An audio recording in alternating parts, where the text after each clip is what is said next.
Welcome to all of you, my dear student, especially for BSc third year and all competitive exam of chemistry.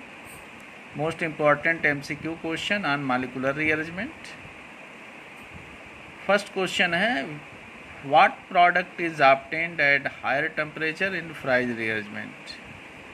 तो fries rearrangement में high temperature पे कौन सा product major होता है? तो high temperature पे जो आर्थो प्रोडक्ट होता है ड्यू टू चिलेशन वह मेजर होता है। तो चार ऑप्शन दिया गया है, ortho product, para product, Meta product और डी में ए एंड बी। तो हाई टेम्परेचर पे आर्थो प्रोडक्ट, अगर यहीं पे लो टेम्परेचर दे दिया जाए तो पैरा प्रोडक्ट हो जाता है। इसका मतलब यह रिएक्शन भी बहुत इम्पॉर्टेंट है। फ्राइज रिएरेंजमेंट में होता है फिनालिक एस्टर का फिनालिक कीटोन में परिवर्तन एनहाइड्रस AlCl3 के प्रेजेंस में। तो आपका ऑप्शन ए इसका जो होगा करेक्ट होगा। दो क्वेश्चन इसमें बनते, लो टेम्परेचर पे पूछेगा तो पैरा होगा और हाई टेम्परेचर पे पूछेगा तो आर्थो होगा। और आर्थो जो होगा वह थर्मोडायनामिकली स्टेबल होगा, पैरा जो होगा वह काइनेटिकली स्टेबल होगा। सेकंड क्वेश्चन है, give the product of following reaction is possible. तो आपको दिया है साइक्लोहेक्सेन डाइओन है, बेसिक मीडियम में ट्रीट किया गया है।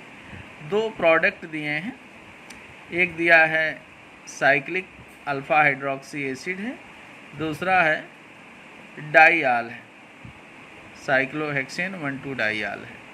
तो आपको पहले से पता होगा कि जब अल्फ़ा डाई कीटोन को हम OH के साथ ट्रीट करते हैं या स्ट्रॉन्ग बेस के साथ ट्रीट करते हैं तो वहाँ पर बेंजिल बेंजलिक एसिड रीअरेंजमेंट हो जाता है और अल्फ़ा डाई कीटोन का अल्फ़ा हाइड्रोक्सी एसिड में परिवर्तन हो जाता है। तो यह जो आपका रिएक्शन है बेंजिल बेंजाइलिक एसिड रीअरेंजमेंट है और इसमें जो प्रोडक्ट बनेगा वह अल्फ़ा हाइड्रोक्सी एसिड। बस इतना याद दिमाग में रहे कि अल्फ़ा हाइड्रोक्सी एसिड किस रीअरेंजमेंट का प्रोडक्ट होता है, तो ये भी क्वेश्चन पूछ सकता है। तो बेंजिल बेंजाइलिक एसिड रीअरेंजमेंट का, जिसमें सबस्ट्रेट हमारा अल्फ़ा डाई कीटोन होता है। ऑप्शन ए में फर्स्ट दिया है, ऑप्शन बी में सेकेंड दिया है, ऑप्शन सी में फर्स्ट एंड सेकेंड बोथ दिया है, डी में नन है। इसका मतलब ऑप्शन फर्स्ट जो होगा वह करेक्ट ऑप्शन होगा। नेक्स्ट क्वेश्चन है, what is major product of following reaction. अगर आप यहाँ देखें तो PH CH3NH2 CH3PHOH है, यहाँ पर नाइट्रस एसिड के साथ ट्रीट किया गया है। NH2 है, OH है। यहाँ पर अगर आप देखें नाइट्रस एसिड है तो नाइट्रस एसिड जो होता है NH2 से रिएक्ट कर जाएगा, N2 बना लेगा, H2O बना देगा और वह कार्बोकेटायन में बदल देगा और जो कार्बोकेटायन बनेगा वह रीअरेंजमेंट कर देगा, फिर कीटोन बन जाएगा। इसका मतलब ये रिएक्शन जो होगा वह पिनाकाल पिनाकलोन से मिलता है। एक्चुअल में यह सेमी पिनाकाल पिनाकलोन रीअरेंजमेंट है, इसलिए इसमें आपका कीटो प्रोडक्ट मिलेगा। तो अगर देखा जाए तो ऑप्शन ए में दिया है कीटोन, ऑप्शन बी में भी दिया है कीटोन, लेकिन यहाँ पर नाइट्रस एसिड जो होगा सबसे पहले NH2 को हटाएगा, कार्बोकेटायन बनाएगा, फिर ऑक्सीजन OH का लोन पेयर प्रोवाइड करेगा कार्बन को और फिनाइल ग्रुप को माइग्रेट करके लगा देगा पॉजिटिव कार्बन पर। तो यहाँ पर ऑप्शन ए जो है करेक्ट ऑप्शन है। ऑप्शन बी में NH2 ऐसे पड़ा हुआ है, ऑप्शन सी में देखें तो डाइआल इनकरेक्ट है, डी में नन है। इसका मतलब आपका यह जो सेमी पिनाकाल पिनाकलोन रीअरेंजमेंट है इसका प्रोडक्ट ए जो होगा वह करेक्ट होगा। नेक्स्ट क्वेश्चन देखा जाए, what is product of following reaction. तो इसमें जो होगा आप अगर देखें तो C2H5O CH2 का होल 4 COC2H5 दिया है और strong base sodium ethoxide in presence of ethyl alcohol दिया है। तो यहाँ पर आप देख रहे होंगे तो यह डाई एस्टर है और डाई एस्टर में जो कार्बन्स हैं वह 4 2 6 हैं। जो CH2 का होल 4 है उसके राइट एंड लेफ्ट साइड में भी एक एक कार्बन है, इसलिए 6 कार्बन का यह डाई एस्टर है। और जब डाई एस्टर को स्ट्रॉन्ग बेस के साथ ट्रीट करते हैं तब यहाँ पर डिकमान कंडेंसेशन हो जाता है और इसमें बनता है बीटा कीटो एस्टर बन जाता है। तो अगर कार्बन की संख्या 5 6 7 8 है तो यह इंट्रामालिकुलर कंडेंसेशन करेगा और साइक्लिक बीटा कीटो एस्टर बनाएगा डिकमान कंडेंसेशन का। तो यहाँ पर ऑप्शन अगर आप देखें तो ए में दिया है बीटा कीटो एस्टर है साइक्लिक 5 मेंबर का। अगर 6 कार्बन का डाई एस्टर है तो 5 मेंबर रिंग मिलेगा, 7 कार्बन का डाई एस्टर है तो 6 मेंबर का बीटा कीटो एस्टर मिलेगा। तो यहाँ तो क्लियर हो गया कि इसका ऑप्शन ए जो होगा करेक्ट होगा। बी बेंजीन दिया है गलत है, सी में जो है इथाइल साइक्लोहेक्सेनोन दिया है गलत है, डी नन है, इसलिए इसका ऑप्शन ए जो होगा करेक्ट होगा। What is major product of following reaction? यहाँ पर देखें तो एक साइक्लोब्यूटिल रिंग के एडजेसेंट कार्बन जिसे कहा जाता है 2 आइसोलेटेड साइक्लोएल्किल रिंग हैं, एक तरफ साइक्लोब्यूटिल है एक तरफ साइक्लोप्रोपिल है और दोनों पर OH ग्रुप लगे हुए हैं, मतलब विशनल डाइयाल इसे कह सकते हैं। और एसिड कैटालिस्ट दिया है। तो पहले ही बताया जा चुका है कि जो विशनल डाइयाल होते हैं या डाइयाल होते हैं वह एसिड कैटालिस्ट के प्रेजेंस में पिनाकालोन रीअरेंजमेंट देते हैं। तो यहाँ पे पिनाकालोन रीअरेंजमेंट हो जाएगा, लेकिन प्रोडक्ट पूछ लिया है तो यहाँ पर आप लोगों के सामने दोनों रिंग जो हैं डिफरेंट साइज के हैं, इसलिए थोड़ा सा प्रॉब्लम होगा कि कार्बोकेटायन कौन सा कार्बन बनाएगा, किस OH का पहले प्रोटोनेशन होगा। तो अगर 4 मेंबर्ड रिंग वाले OH का प्रोटोनेशन कराएंगे तो वह कार्बन कार्बोकेटायन में बदल जाएगा और साइक्लोप्रोपाइल मिथाइल कार्बोकेटायन की तरह ये बनेगा जो कि सबसे ज़्यादा स्टेबल होगा। अगर साइक्लोप्रोपाइल रिंग का OH हट जाए तो यह साइक्लोब्यूटाइल मिथाइल कार्बोकेटायन की तरह एक्ट करेगा, तो यह लेस स्टेबल होगा। इसलिए जो कार्बोकेटायन बनाएगा वह 4 मेंबर रिंग का OH ग्रुप बनाएगा और बनाने के बाद जब रीअरेंजमेंट होगा तो यहाँ पे CC बॉन्ड रीअरेंजमेंट हो जाएगा, तो दोनों रिंग जो होंगे 4 मेंबर्ड हो जाएंगे। तो इसका मतलब इसमें ऑप्शन ए में दिया है एक रिंग 5 मेंबर दूसरा 3 मेंबर, रॉन्ग है। बी में देखें दोनों रिंग 4 मेंबर्ड हो गए हैं, रिंग एक्सपेंशन हुआ है और ये करेक्ट ऑप्शन है। सी में देखें तो ए एंड बी बोथ जो कि रॉन्ग है, डी में नन है। इसका जो आंसर करेक्ट होगा वह ऑप्शन बी होगा। ये भी क्वेश्चन इम्पॉर्टेंट है।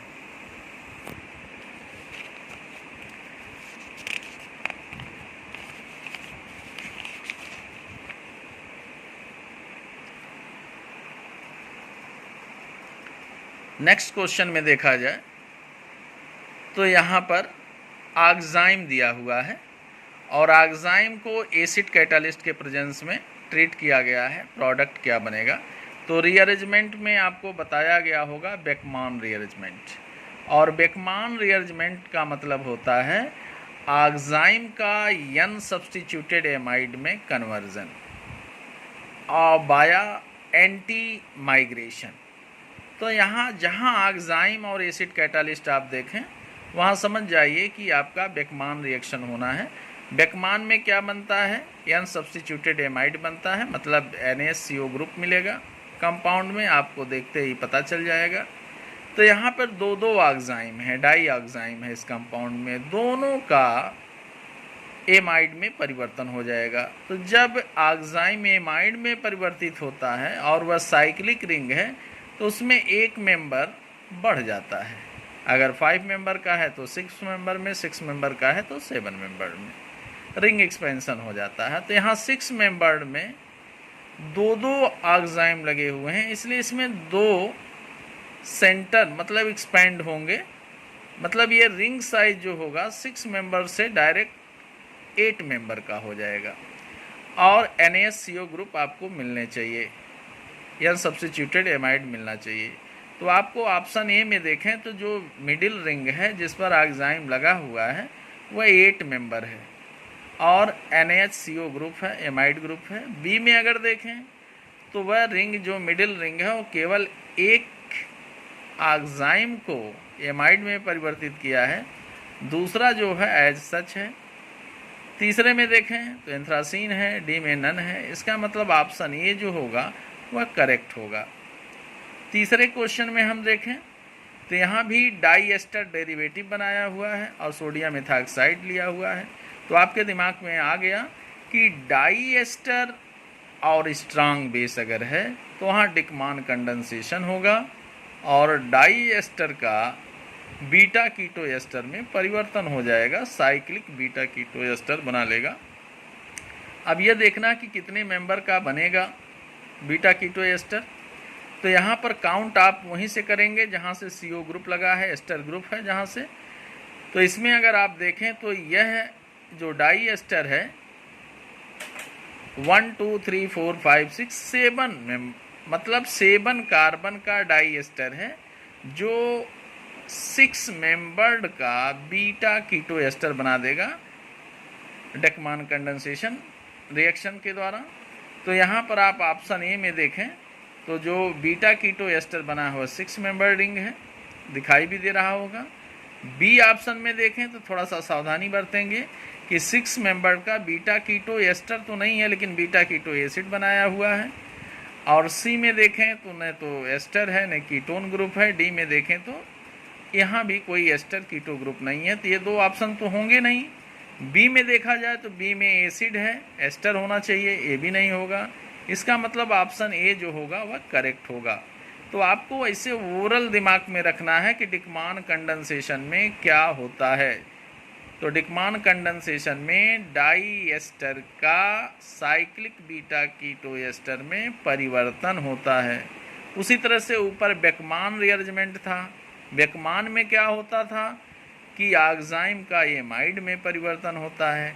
तो ऐसे आपको जो ऑप्शन पूछे भी जाएंगे, इसके अलावा भी पूछे जाएंगे, वो भी आप सॉल्व कर लेंगे। तो नेक्स्ट क्वेश्चन में देखें तो possible product of following reaction दिया है cyclopentanone, hydroxylamine, sulphuric acid in presence of water. तो बिल्कुल आपको देखें कीटोन का रिएक्शन अगर हाइड्रोक्सिलेमीन से होता है तो कीटो ऑक्साइम बन जाएगा। एक दिमाग में अगर कीटो ऑक्साइम का हम एसिड कैटालिस्ट के साथ ट्रीट करेंगे तो एन सब्स्टिट्यूटेड एमाइड बन जाएगा। इसका मतलब ये भी रिएक्शन जो होगा वह बेकमान रिअरेंजमेंट है और यहाँ पर देखा जाए तो रिंग एक्सपेंशन होगा और एमाइड बनेगा। तो यहाँ पर ए ऑप्शन में देखें तो 6 मेंबर रिंग है और एन सब्स्टिट्यूटेड एमाइड है साइक्लिक। बी देखें तो साइक्लोपेंटेन है, सी देखें साइक्लोहेक्सेन है और डी देखें तो केवल एमीन है। इसका मतलब ऑप्शन ए जो इसका होगा वह करेक्ट होगा। नेक्स्ट क्वेश्चन में what is product of following reaction. यहाँ पर देखें तो बाईसाइक्लिक सिस्टम पर डाईआल लगे हुए हैं। तो डाईआल और एसिड कैटालिस्ट जहाँ भी होगा ओरल दिमाग में हो, डाईआल एसिड कैटालिस्ट के प्रेजेंस में कीटोन बना देता है जिसे हम पिनाकलोन रिअरेंजमेंट कहते हैं। तो यहाँ पे यह देखना है कि जो ये आपका रिएक्टेंट है डाईआल है वह किस सेंटर पे कार्बोकेटाइन बनाएगा। तो अगर आपका जो पास में है रिंग पर जो OH ग्रुप है 4 मेंबर्ड, वहाँ अगर कार्बोकेटाइन बनाएगा तो ये एल्कीन बना देगा और एक OH का कोई मतलब नहीं रहेगा उसके साथ। लेकिन बी में अगर देखें सेकेंड OH ग्रुप अगर कार्बोकेटाइन बनाया तो रिंग एक्सपेंशन हो जाएगा और जब रिंग एक्सपेंशन होगा तो स्टेबिलिटी बढ़ जाएगी। तो यहाँ पर कीटो ग्रुप जो लगा हुआ है फ्यूज्ड बेंजीन रिंग पर, मतलब बेंजोसाइक्लोपेंटेनोन है जो, उसमें आपका पिनाकॉल पिनाकलोन रीअरेंजमेंट हुआ है, इसलिए इसका ऑप्शन बी जो होगा वह करेक्ट होगा। ऑप्शन सी में देखें तो आपका प्रोडक्ट तो दिया है, लेकिन जो कीटो ग्रुप है उसका पोजीशन अगर आप देखें तो चेंज हुआ है, तो यहाँ पर आपका ये ऑप्शन जो होगा वह गलत होगा।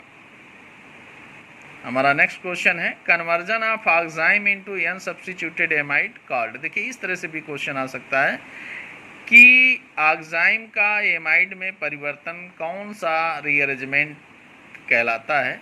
तो 4 ऑप्शन दिए गए हैं, बेकमान, पिनाकॉल पिनाकलोन, क्लाइजन सिमिथ, डिकमान। तो बेकमान में ही यह होता है, इसलिए ऑप्शन ए करेक्ट होगा। पिनाकॉल पिनाकलोन में तो डाईआल का कीटोन में परिवर्तन होता है।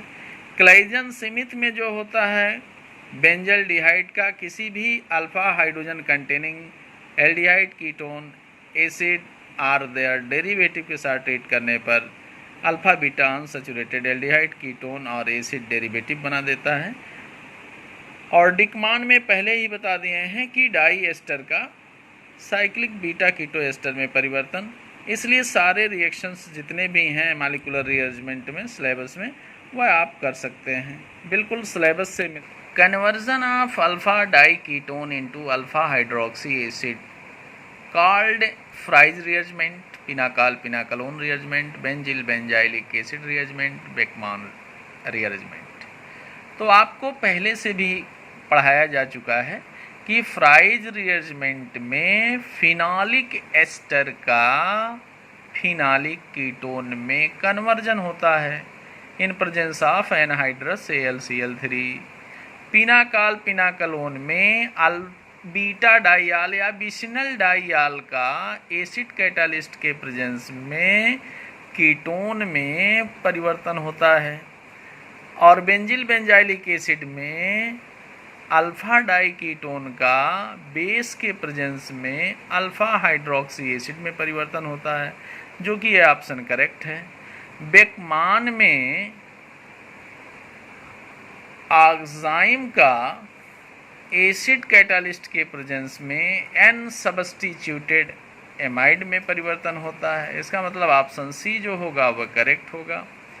कार्बेनाइन is formed as reaction intermediate in following reaction, मतलब कार्बेनाइन किस रिएक्शन में as a reaction intermediate generate होता है। तो पहला दिया है डिकमान, बी दिया है क्लाइजन सिमिथ, सी दिया है परकिन, डी दिया है आल। तो डिकमान कंडेंसेशन में carbanion as a reaction intermediate form होता है। क्लाइजन सिमिथ में भी carbanion as a reaction intermediate formed होता है। परकिन में भी कार्बेनाइन बनता है एज ए रिएक्शन इंटरमीडिएट, इसका मतलब इसका ऑप्शन डी जो होगा वह ऑल करेक्ट होगा। नेक्स्ट क्वेश्चन में है carbocation is formed as reaction intermediate in one of the following reaction. तो यहाँ पे पिनाकॉल पिनाकलोन रीअरेंजमेंट है, B benzil benzilic acid rearrangement है, सी में ए एंड बी बोथ है, डी में नन है। तो पिनाकॉल पिनाकलोन में carbocation as a reaction intermediate बनता है, जबकि बेंजिल बेंजाइलिक एसिड रीअरेंजमेंट में कार्बोकेटाइन और कार्बेनाइन दोनों नहीं बनते हैं, एनाइन बनता है जो रिजेंबल होता है कैनिजारो रिएक्शन का। इसका मतलब ऑप्शन ए जो होगा पिनाकॉल पिनाकलोन, उसका रिएक्शन इंटरमीडिएट कार्बोकेटाइन होता है। Option A is correct. Next question, this reaction is known as benzaldehyde plus alpha hydrogen containing aldehyde या कीटोन या acid derivative in presence of NaOH gives alpha beta unsaturated aldehyde या ketone या acid या उसका derivative. पूछ रहा है कि यह रिएक्शन कौन सा है निम्नलिखित में से। तो नीचे दिया गया है पिनाकॉल पिनाकलोन, जो कि गलत। बी में दिया है फ्राइज, ये भी गलत। सी में दिया है क्लेजन स्मिथ, डी में दिया है नन। तो क्लेजन स्मिथ रिएक्शन में बेंजल्डिहाइड का अल्फा हाइड्रोजन कंटेनिंग एल्डिहाइड या कीटोन या एसिड या डेरिवेटिव उसका बेस के प्रेजेंस में अल्फा बीटा अनसैचुरेटेड एल्डिहाइड या कीटोन या एसिड या उसका डेरिवेटिव देता है, इसलिए option C is correct. Best of luck all of you, thank you.